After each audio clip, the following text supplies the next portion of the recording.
Today, let's talk about the victim mentality and how it could be ruining you.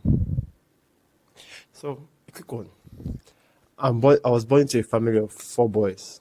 I am the third born. So, let me tell you the dilemma of being a third born, maybe in an African country, is that they feel like the older ones are probably too old to get the job done, and the youngest one is probably too young to get the job done. So, everything was on me to perform.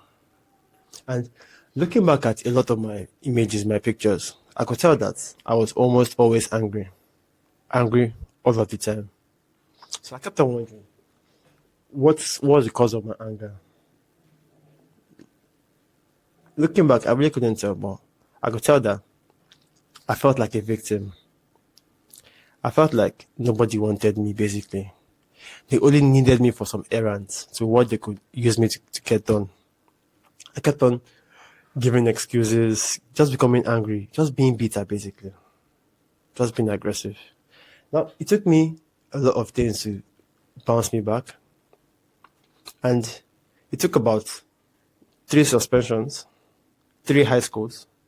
I had to retake a class and an expulsion to flip my mindset to stop doing things that do not make me a victim anymore. So, although my victimhood may be different from the rest of others, but I figured that the mind of a victim is actually killing the victim rather than making him feel alive, although that is what he wants. The mind of a victim always chooses something that is very, very familiar with. So it doesn't care about whether that thing is good or not, because although that's subjective, but the person chooses what is familiar, what they know, as against what they don't know.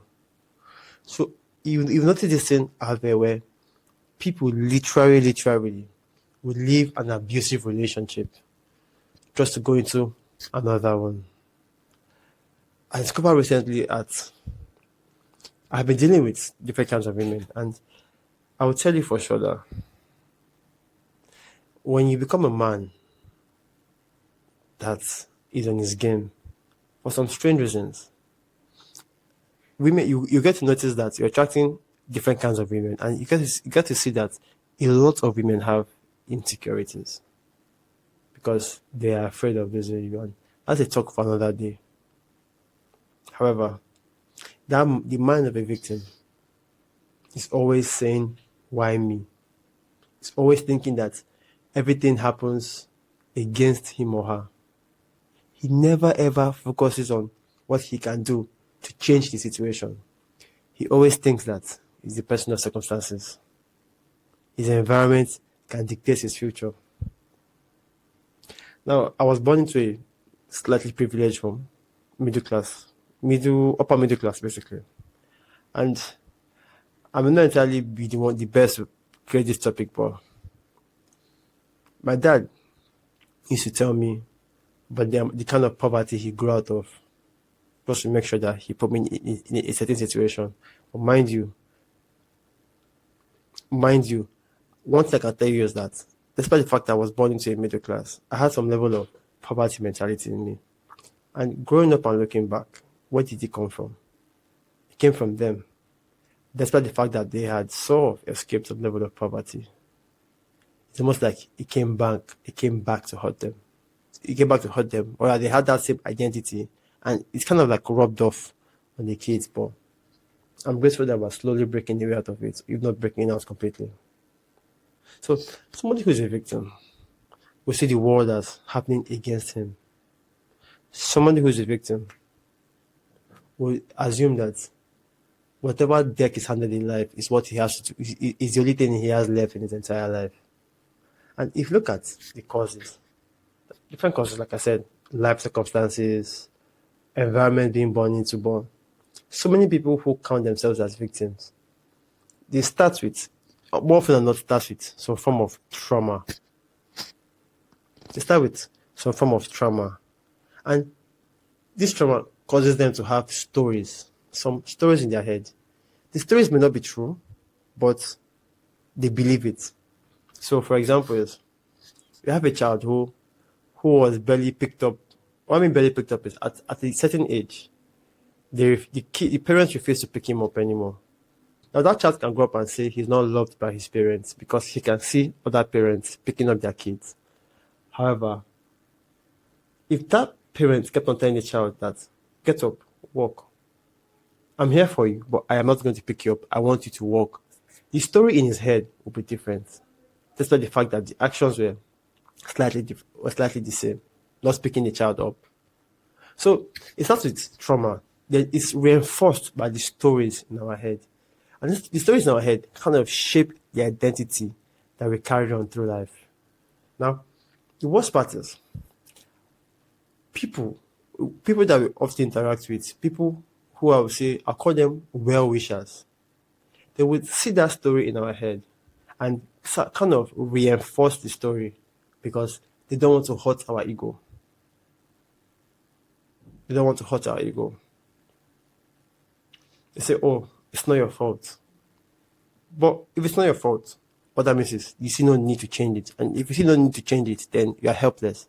You're sort of like the victim in the situation. Now, when people with such mentality grow up, they get very comfortable with the use of drugs. They feel like after all, I can't change the situation, but I might as well distract myself from the situation. And more often than not, people with the victim mentality begin to have this form of entitlement where they believe that they are the victims and everybody should fall in line for them, should do everything for them. And the politicians know this. So a lot of times they prey on the victims. Sorry. They prey on the victims. They tell the victims that, oh, sorry, it's not your fault. It's the government's fault. Vote for me, or when I get into power, I'll make sure that I pander and make sure that the rich get to pay for it. I'll make sure the strong get to pay for it. And it's crazy that we live in a world where the moment you claim to be a stronger person, automatically you are just the person that everybody can pick a fight with. I mean, it's that crazy. The moment they see you as the stronger person, automatically everybody goes against you. So it's almost like we have this idea of shared victimhood. And it's a very dangerous place to be in. Because people who are entitled, they never take accountability for their actions. They don't even take accountability for their own lives. People who call themselves victims would rather bask in their victimhood than actually look for solutions to their problems. And if you try to offer them solution, they'll talk you out of it. They will say things like, oh, you are saying this because you are probably privileged. You are saying this because you don't know the pain I go through. Yeah, I don't know the pain you go through, but there's no pain you are going through or you have gone through that somebody else in this life has not gone through it. There are people living in worse situations than you, but they still find a way. And it's like this book, Man's Search for Meaning, where he talks about the people who lived the longest in camp were those who had a reason to live.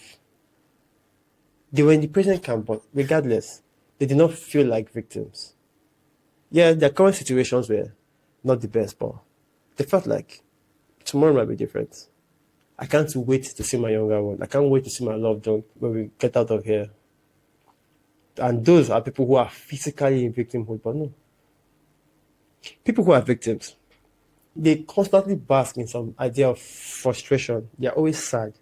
And the worst part is they will project this sadness on anybody else they come across it. And seeing people who are just happy pisses them off. So if you have friends like this, try to cut them off. Because, I mean, you can even be going through a hard day, but they want to show you that their own day or their own life is worse than yours. And it gets worse when they try to bond with you because of suffering. And what ends up happening is the two of you just keep your suffering worse than it currently is because nobody among the two of you are looking for solutions. Nobody. So if you're currently in such a situation and you're looking at getting out of the rut, because it's a rut. And it's very, very dangerous. The only two ways I think it can happen is: one, you need somebody who is not giving up on you, who is constantly pushing you, maybe in a soft and hard way. Sometimes it could be your mom. Your mom sees that you've grown up. You've probably built that victim mentality. And she says, "Oh boy, you do realize that you're not living up to your full potential." Now, to a victim, he may give excuses, but very, very soon, if he has somebody who is kind of keeping him accountable over the time, maybe, it's a slight maybe. These two tips are not absolute, are not guaranteed, but that's slowly progression. The second way is something negative happens. Maybe the person who is feeling entitled sees that he has been issued should I say, a death statement, or he's being told that he has a couple of months to live, and he tries to go out of his ways to figure things out, or he needs to up his game so that he can save somebody he loves. Maybe his mom is in the hospital, and he now discovers that he has to pick himself up so that he can fend for his mom. So he's focused on doing all that he can, whether that's getting the money, getting a job, but he has to level up his game just to make sure that he saves that person. And when he's done, he gets to realize that he's really not a victim anymore. But his circumstances has changed. Sometimes some other tip is the friends you hang out with. So, like I said, two tips basically. And one other thing I can say is, when somebody begins to either have somebody who is holding him accountable, or a negative event is, the person gets to realize that as a victim, instead of focusing on other people, he gets to focus on himself. And when he focuses on himself, he will get to keep his focus majorly on things that he can control. So, okay, fine. You see people who are victims of relationship. Okay, how can you control that? What if you have a way of vetting the people that walk into your life? Oh, you have financial problems. So why don't you focus on getting more income, increasing your level of income? Now, focusing on things that are within your control, things that are guaranteed to help you is the way of escaping the victim mentality. Because you are giving yourself all that you need to win, basically. You are focusing majorly on what is in your direct control. Yes, lightning strikes once in a while, but you know you can bounce back. And if you look around, you get to see that the most successful people are people who actually take full responsibility. And I always tell people that if you're looking for people that take full responsibility, look at look at celebrities, look at successful people, but regardless, look at the titles of books written by soldiers, and you get to see that there's a mentality towards this. Same thing, the victimhood is a mentality as well as an identity. Then you should also look at, when you look at things that you can control, one place you should look at very well is your thought process, the stories that are happening in your head. To be very, very honest, you should not force yourself on this, but have this idea that if you can slow down your thoughts and look at and think about the things that you are thinking about, that is actually another step to actually breaking beyond this idea of victimhood.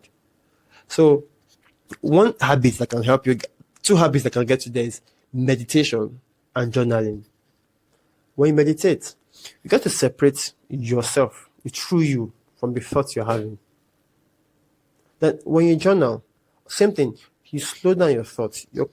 Precisely the brain dump method. The different methods to journaling, but if you sit down to write your thoughts out, maybe 30 minutes, you get to realize that your thought process has a lot of inconsistencies. And that is when you notice or you become aware of those inconsistencies and those stories. That's the first step to changing everything. So That is it. That's the idea of the victim mentality, and that you should escape the victim mentality if you have it, or if you have somebody who has a victim mentality, be patient with them. I'm not saying you should keep them. I'm not saying you should focus on them, but lead by example.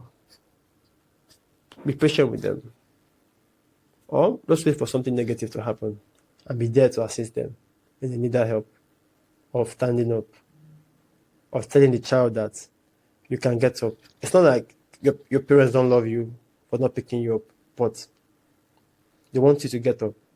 And it's those kids that get up, and they get the message that their parents wanted them to get up, are the kids who get to do well in life, who get to take full ownership of themselves. However, thank you very much. Kindly share my video with somebody who you think takes this identity of a victim. It's that action of sharing that gets to spread this movement, and the movement is simple. Society is in a decline, and we need men to become responsible. Because, however, we cannot change society, so focus on ourselves.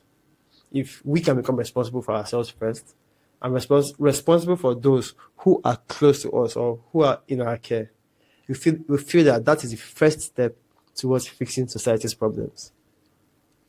Thank you very much. Talk to you soon, and bye for now.